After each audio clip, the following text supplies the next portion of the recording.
For nearly 30 years, the Luxor Pyramid has stood on the south end of the Las Vegas Strip, like some giant black monolith from another planet. It's one of the most recognizable hotels in the world, a 30-story glass pyramid shooting a beam of light into the sky strong enough to be seen from space. But behind that iconic look is a problem that the city never wants to talk about.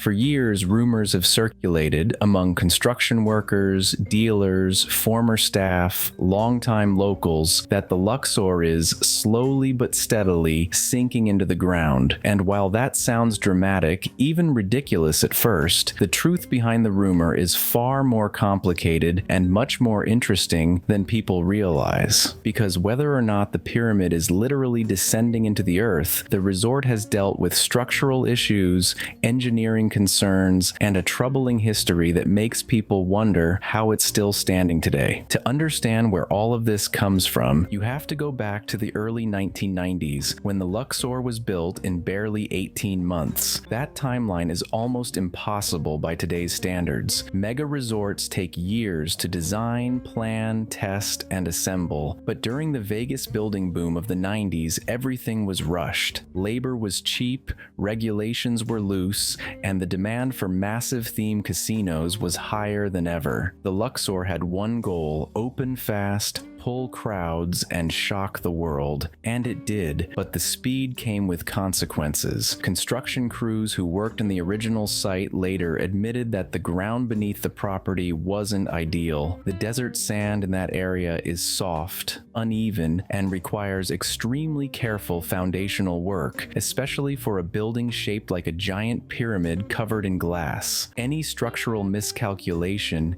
even a small one, can create long-term settling issues. When early employees started reporting uneven floors, sticking doors, and shifting interior walls in the late 90s, the sinking pyramid legend was born. Over the years, the Luxor went through multiple renovations, not because Vegas wanted to upgrade it, but because they had to fix problems that kept showing up.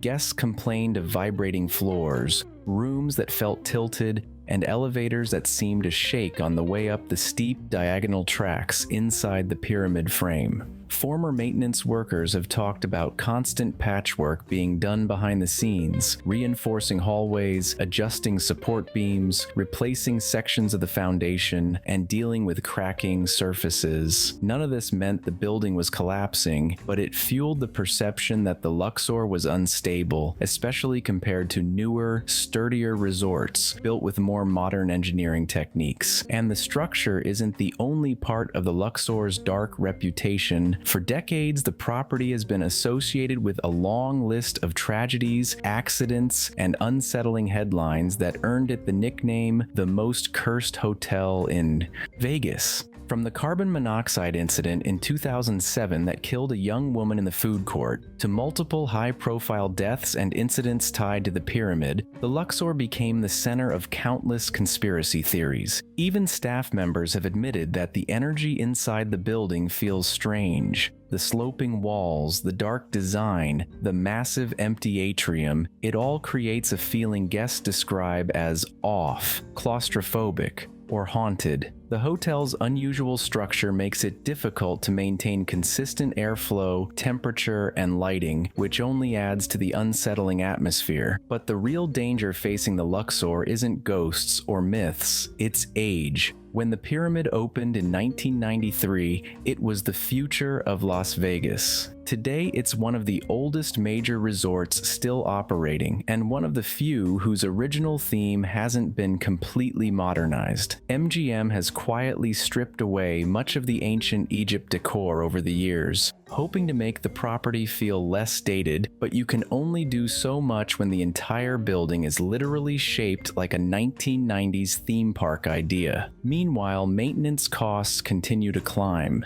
A pyramid-shaped tower requires constant upkeep, specialized windows, custom engineering, unique elevator systems, and lighting infrastructure for the beam at the top.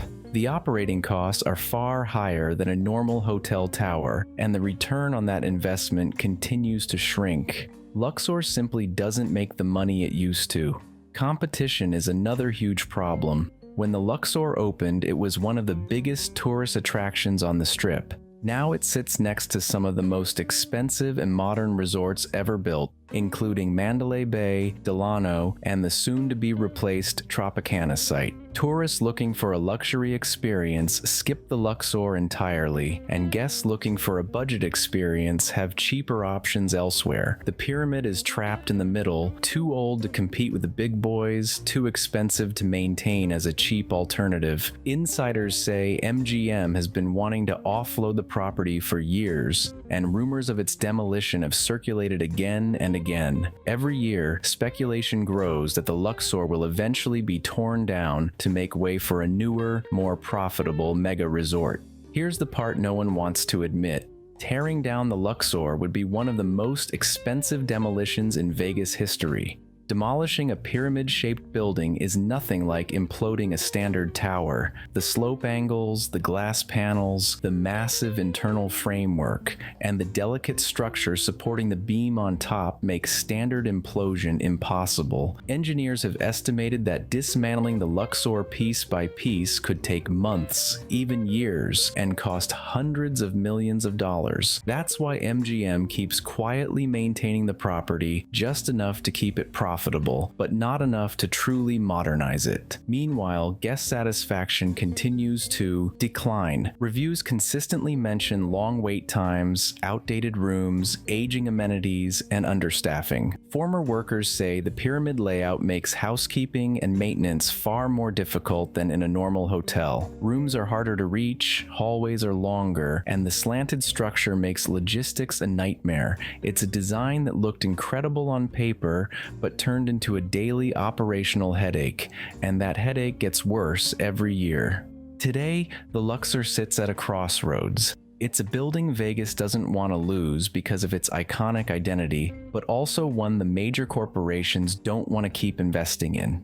It's too expensive to demolish, too expensive to modernize, and too old to compete. So the pyramid continues to stand, a relic of 90s Vegas, patched together with updates, repairs, and renovations, while the rumors of it sinking refuse to die.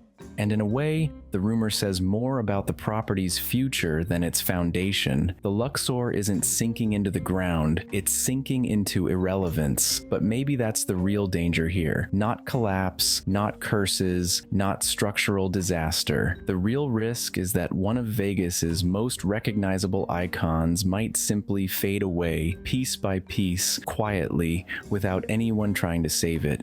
A pyramid in the desert that once symbolized the wild imagination of Las Vegas, now becoming a monument to a city that has stopped taking creative risks. Because if the Luxor truly disappears one day, it won't be because it sank. It'll be because Vegas stopped dreaming big enough to keep it alive.